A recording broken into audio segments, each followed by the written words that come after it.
I'm 24, working as a barista, which is fine for now. I'm a feminist, a pretty vocal one online, and I try to be in my real life too. I believe in equality, dismantling patriarchal structures, and calling out toxic behavior when I see it. One of the things that really gets on my nerves is the whole concept of the friend zone. It's a term invented by men who feel entitled to a woman's affection just because they were nice to her. Like, you can't just be friends. It's pathetic. A woman doesn't owe you anything for basic human decency. I had what I thought was the perfect example of a healthy male-female friendship with Silas. He was my best guy friend. We'd known each other for years since we were in the same general social circle. He was just dependable, like a comfortable old sweater, sweet, a great listener, always willing to help out. The kind of guy you could call at any hour for anything. And I did. My car broke down a few months back on a rainy Tuesday. First call was to Silas. He left his work early to come pick me up and wait with me for the tow truck. Didn't even complain. When I moved into my new apartment last year, he was the one who spent his entire Saturday helping me move heavy boxes and assemble my IKEA furniture. I bought him a pizza, and he seemed genuinely happy with that. That's what real friends do. The main topic of our conversations was usually my dating life or lack thereof. There was this guy, Kale. He was in our extended group of acquaintances. Kale was the complete opposite of Silas. He was tall, mysterious, had that kind of detached confidence that just drives you crazy. He was a challenge. He barely seemed to notice I existed, which of course made me want his attention even more. I would spend hours dissecting my minimal interactions with him to Silas. Did the way he said hey sound interested? Did he hold eye contact for a second longer than necessary? Silas would listen patiently on the phone, over coffee, in his car, while he drove me somewhere. He'd always offer the same supportive advice. Things like telling me Kyle was intimidating and I just needed to be myself. Honestly, his validation was the fuel that kept me going. A few months ago, there was a big party at a mutual friend's place. I knew Kyle would be there.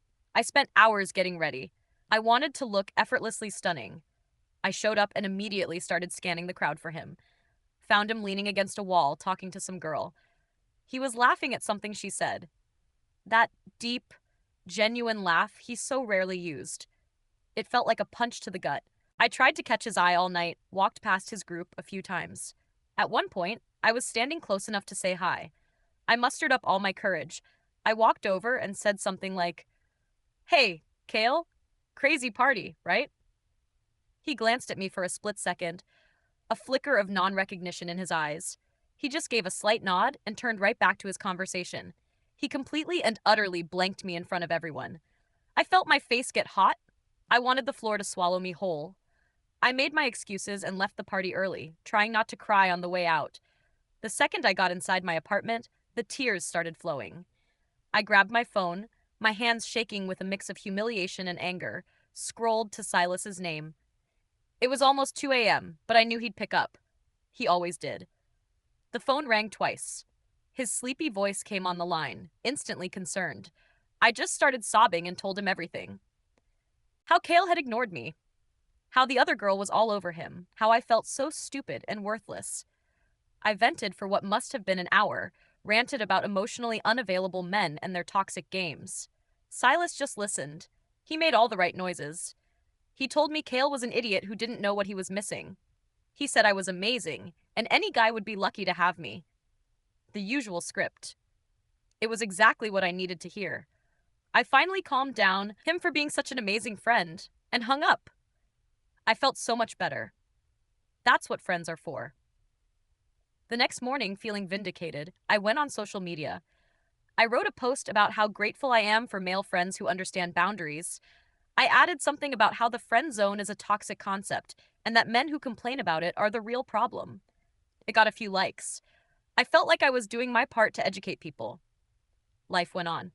I continued my pursuit of Kyle and continued my late-night therapy sessions with Silas. Then things started to get weird. It started subtly. I had a terrible day at work. My manager was being a jerk and a customer was rude. I texted Silas a long paragraph detailing the whole ordeal, ending with, "Need to vent? You free to call?" Normally he'd reply within minutes. This time, Hours went by. Finally, a reply came through around 9 p.m. Hey, sorry, just saw this. Was at the gym. Hope your evening got better. The gym? Since when was Silas a gym person? And no offer to call. Just a generic polite sign off. I felt a prickle of annoyance. It was just off. A week or so later, I had a dentist appointment across town. I hate taking the bus, and I knew Silas's work was near the clinic. I texted him the day before asking if he could give me a ride home afterward. A simple favor he'd done a dozen times before. His reply was faster this time, but the answer was no. He said he couldn't. He had a thing after work. No explanation of what the thing was, just that he was unavailable. I had to take the bus. I was annoyed the whole way home. It felt unsupportive. We were friends. Friends help each other out. The little oddities kept piling up. He stopped being the first person to view my online stories. I'd call him, and it would go to voicemail more often than not. When he did call back, it would be hours later, and he'd sound distracted. Our conversations became shorter. He'd listen, but he wouldn't engage in the same way. The deep dives into Kyle's psyche were cut short with him saying he had to go, that he was in the middle of something. The final straw for me was when I tried to make plans with him. I wanted to go see a movie. One of those indie films I knew Kyle would think was cool if I mentioned it. I figured Silas could be my movie buddy like always. I texted him about it on a Monday asking if he was free on Friday night. He didn't reply until Tuesday evening. Hey, can't do Friday. Got plans. Again, just plans. Vague, secretive. I was starting to get genuinely worried and a little angry. What was going on with him? Was he mad at me for some reason? This wasn't the Silas I knew. The real Silas would have moved his schedule around. I decided I needed to talk to him face to face to clear the air. I texted him and asked if we could meet for coffee, framing it as me being concerned about him. He agreed, suggesting a place near his work for the next day. I showed up at the coffee shop rehearsing my myself. I'm worried about you speech. He was already there sitting at a small table. The first thing I noticed was that he looked different. His posture was better. He wasn't slouching. His shirt seemed to fit him better across the shoulders and arms. He looked bigger, healthier. It was disconcerting. He smiled when I sat down, but it didn't quite reach his eyes. It was polite but distant. I started by asking how he was, saying he seemed really busy lately. He just nodded and said, yeah, he'd been focusing on some new things. He told me he'd been going to the gym consistently. He also mentioned he'd picked up his old guitar again and was practicing a lot. It was all very surface level, all about him. I tried to steer the conversation back to our friendship. I told him I felt like he was pulling away, and I asked if I'd done something to upset him. He just shook his head. He said it wasn't about me at all. He explained that he'd realized he wasn't spending enough time on his own goals and was trying to fix that. It sounded like some self-help nonsense he'd read online. I felt a wave of frustration. This was so selfish. To prove my point, I brought up a new Kale-related drama. I told him I'd heard Kale might be single again, and I was trying to figure out how to approach him. I waited for the usual Silas reaction, the intense listening, the thoughtful questions, the supportive encouragement. Instead, he listened for about 3 minutes, glancing at his phone. Then he looked at his watch. He told me he had to get going, that he had an appointment. He stood up, paid for his own coffee, and said it was good seeing me. Then, he just left. I was left sitting there completely stunned. He had never, ever been the one to end our conversations. I was always the one who decided when the venting session was over. I sat in that coffee shop for another 20 minutes, just replaying the interaction in my head. It wasn't just that he was busy. It was the way he looked at me. It was different. There used to be this warmth, this eagerness in his eyes. Now it was just neutral, polite disinterest. The comfortable old sweater was gone. In its place was something I didn't recognize. And I realized something else that truly bothered me. Throughout our entire 20-minute conversation, he hadn't asked me a single question about myself. The entire dynamic had shifted, and I had no idea why. I walked home feeling a strange mix of anger and panic. This wasn't right. Friends are supposed to be there for each other. He was being a bad friend. Maybe he'd fallen into one of those toxic online communities that preach about self-improvement at the expense of others. That had to be it. He was being influenced by some kind of toxic male ideology. My sweet, dependable friend was being corrupted. I decided I wasn't going to let this go. Our friendship was too important. I needed to fix him. I needed to make him see that he was being selfish and distant. I had to get the old Silas back. A couple of weeks went by. My attempts to communicate were met with the same polite but firm boundaries. He was always busy. He had plans. He was in the middle of something. The excuses were maddeningly consistent. I started to feel desperate. I was so used to having him as a sounding board that my own thoughts felt chaotic and loud without him to absorb them. Kyle had posted a picture of himself hiking with a group of people, and the girl from the party was in it. My mind was racing, and my first instinct, the one I'd had for years, was to call Silas and break it all down. I actually picked up my phone to do it, then stopped. I knew what his response would be. A short, unhelpful text message hours later. The feeling of being cut off was infuriating. It was a genuine loss. It felt like a betrayal. I had always been there for him, that listening to his minor work problems or whatever. Okay, maybe he didn't have as many problems as I did, but the principle was the same.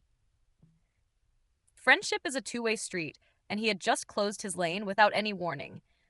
I decided on a new tactic. If I couldn't get through to him with words, I'd create a situation where he would have to help me. An emergency. Something he couldn't just brush off with a text message. I saw a listing for a vintage dresser online. It was perfect for my bedroom. The seller lived on the other side of town and couldn't deliver. It was heavy, too heavy for me to move alone, and it wouldn't fit in my tiny car. Silas had a big hatchback. He was the perfect man for the job. This was it. A classic Silas mission. There was no way he could refuse to help a friend in need with something so practical.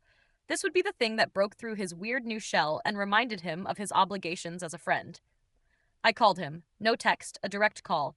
It rang once, twice, 3 times, voicemail. Hey Silas, it's me. I have a huge favor to ask. It's kind of an emergency. Call me back ASAP. I made sure my voice sounded stressed and urgent. Then I waited.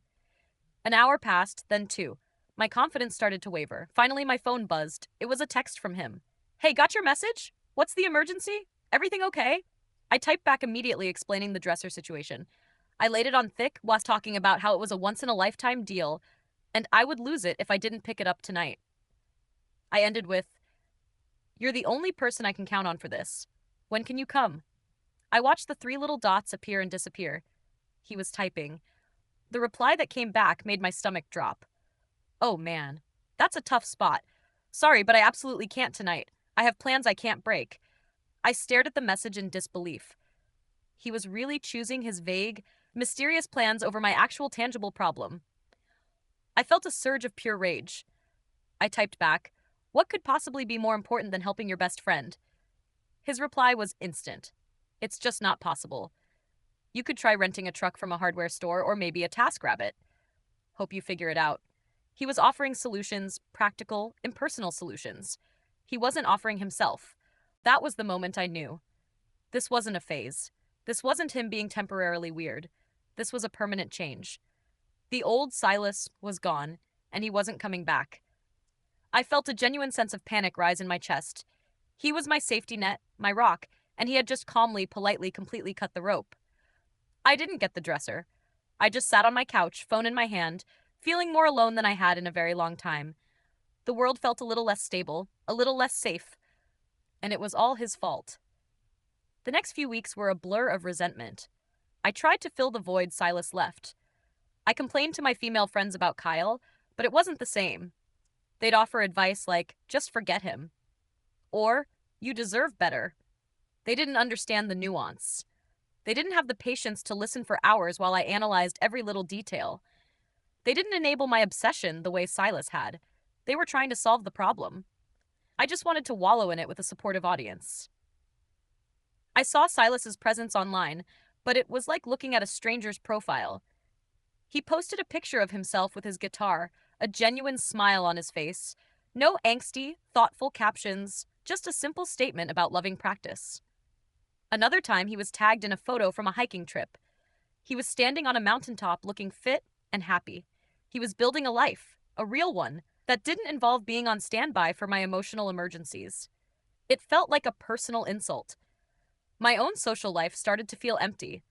My pursuit of Kyle, which had once felt like a thrilling romantic challenge, now just seemed pathetic and exhausting.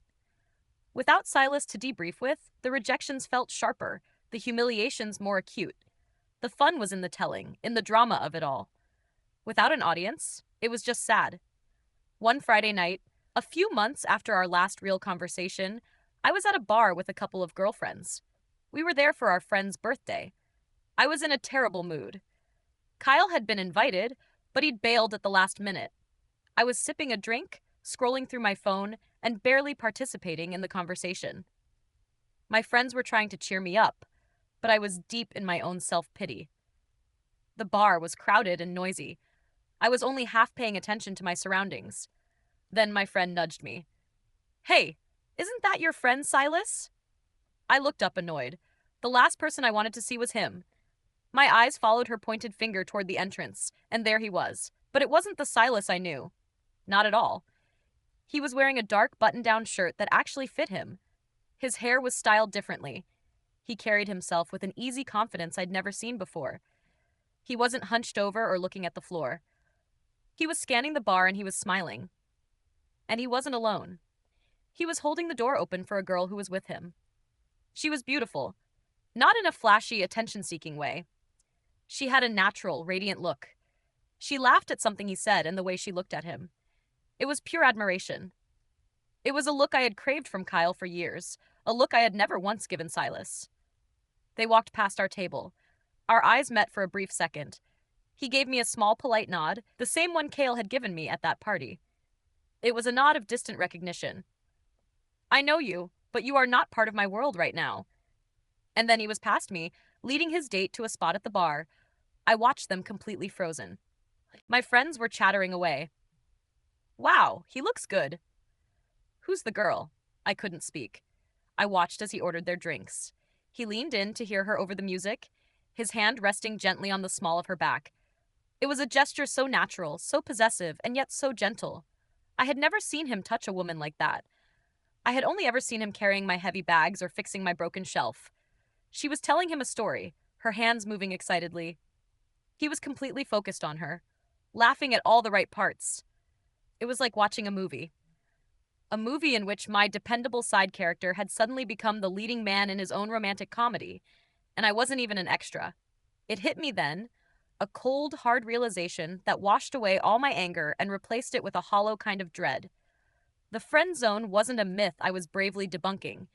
It was a system, a resource. It was a comfortable one-sided arrangement where I got all the benefits of a partner's emotional support, validation, and labor without having to provide any of the intimacy or respect in return.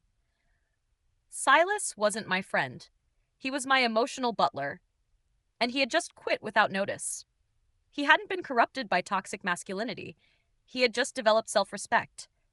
He had stopped setting himself on fire to keep me warm. And in the warmth of his own fire, he had found someone who wanted to share it with him, not just use it. I felt sick to my stomach. My friends were still talking, but their voices sounded distant. All I could see was him, happy and thriving in a world that I had no part in. The girl he was with didn't look like she called him crying at 2 a.m. about some other guy. She looked like she valued him. The rest of the night was a wash. I went home early, making some excuse about a headache. The truth was, my entire reality had been shaken. I got home and sat in the dark. The anger was gone. The self-righteousness was gone. All that was left was a profound sense of loss. Not the loss of a friend, but the loss of a utility. The loss of an unpaid, unappreciated emotional servant. My support system, the one I took for granted and even mocked the concept of, had packed up and left. I picked up my phone, my thumb hovering over his name and my contacts. I wanted to text him, to scream at him, to ask him why, to beg him to come back. But what could I even say? How dare you find happiness and stop making my life easier? It sounded absurd, even in my own head. I scrolled through my contacts list, a desperate feeling creeping in. There were other guys in there, guys I'd kept in a similar orbit. Not as close as Silas, but still on the roster. Mark, the guy from my old job who was always a little too nice, always offering to help. I hadn't spoken to him in months. Not since he'd tried to ask me out, and I'd given him the gentle, I just value our friendship so much speech. I typed out a message. Hey, Mark? Long time no see? How have you been? I sent it, my heart pounding with a weird mix of hope and shame. I waited. An hour went by, nothing. He had seen the message, the little read receipt was there. He was just choosing not to answer. The rejection felt surprisingly painful. Okay. Next, David. A guy from a book club I'd been in. Quiet. Sweet. He'd once fixed a typo on my resume for me. I sent him a similar message. He just thought of you. What have you been up to this time? A reply came back after about 2 hours. I opened it eagerly. Hey, Laura, all good. Life's been pretty crazy. Me and my girlfriend just moved in together, so it's been all about that. His girlfriend, of course. I typed back, oh, wow, congrats. My fingers felt like lead. His reply was quick. Thanks. Hey, got to run. She's calling me for dinner. Talk later. But I knew there would be no later. I put my phone down on the table. The screen was dark. The silence in my apartment was deafening. There was no one to call, no one to text, no one waiting on standby to absorb my feelings. The entire network of convenient male support I had built around myself had dissolved. It wasn't a coordinated conspiracy. They hadn't all talked to each other. They had just one by one decided to invest their time and energy into people who invested back. They had moved on. They had grown up. And I was left behind, stuck in the same loop of complaining about the same guy who didn't care about me. The shock was overwhelming. My feminism had taught me that I owed men nothing. But it never occurred to me that they in turn owed me nothing either. Not their time, not their emotional labor, not their free handyman services, not their friendship, especially when the friendship was just a one-way street leading to a dead end for them. I thought about Kale, the guy I'd wasted so much energy on. He offered nothing. No support, no kindness, no time. And that's what made him a prize in my eyes. I thought about Silas. He had offered everything, support, kindness, and all of his time. And I had treated him like he was disposable. The irony was so thick I could choke on it. I had become the very thing I claimed to despise, an entitled person using someone for their own benefit with no regard for their feelings. I was the user. I was the toxic one. I stared at my reflection in the dark screen of my phone. I didn't like the person looking back at me. I was completely, utterly alone. And for the first time, I knew with absolute certainty that I had no one to blame but myself. The friend zone wasn't a myth. It was real. I just never realized I was the one who had created it. And now I was its only resident. If this confession kept you hooked, make sure to subscribe, like, and share. We share powerful true stories every day that explore the complex realities of life.